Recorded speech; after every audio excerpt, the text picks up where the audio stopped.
Welcome to Mowbray. An examination of the Mowbray demographic identified that 13% of the population was unemployed. Furthermore, that 27% of citizens were born outside of Australia and 22% identified with the inability to speak English. Also, 50% of a household's income was spent on their mortgage. The social ecological model is a framework which health professionals may use to identify why society acts as it does in the context of an environment. Furthermore, this model can be broken down into 5 key sections: individual, interpersonal, organisational, community and public policy, each behaving interchangeably. Micro-individual refers to how one perceives their own self-worth, self-efficacy in context of the environment. For example, the correct amount of fluoride within our drinking water is going to be influenced by external sources and their knowledge of the topic.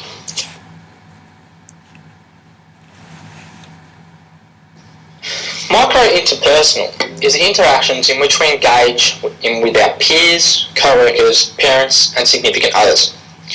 What we perceive to be socially acceptable is being informed by these relationships as mentioned in the above. Organisational refers to public, private and corporate bodies that act collectively to reinforce the social norms. These organisations promote values typically from the bourgeois government to general population. Examples are universities, schools, general workplaces, etc. Community refers to interrelationships between the individuals and how they use community places and spaces. These initiatives can include sporting clubs, charities, walking tracks, barbecue facilities and neighbourhood watch programs.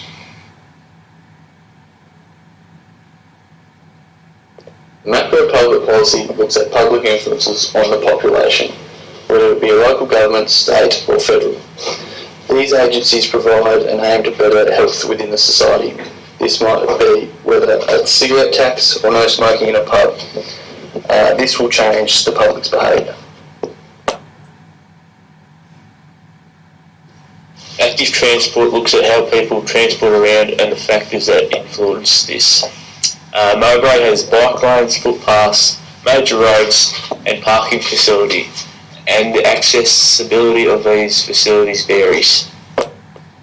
A relationship has been found to exist between poor bike lanes and the lack of use. There is an increased risk associated with poor lane design. There was found to be an increase of 60% use when proper lanes were introduced. The active recreation facilities within Mowbray include Sliders Park, the aesthetics of the landscape, shelters, seating, quality of footpath, accessibility, safety and public programs all fall into active recreation. Frank and Elgel identified low social economic communities were unlikely to use recreation facilities.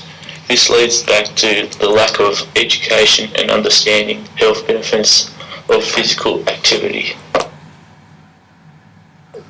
Some examples of occupational activities may include workplace environments, parking, transit areas, building designs, and other facilities. William Ogle first looked at activeness in an individual's job. He found that this had an effect on people's life expectancy, meaning the more physical the job, the healthier the person became.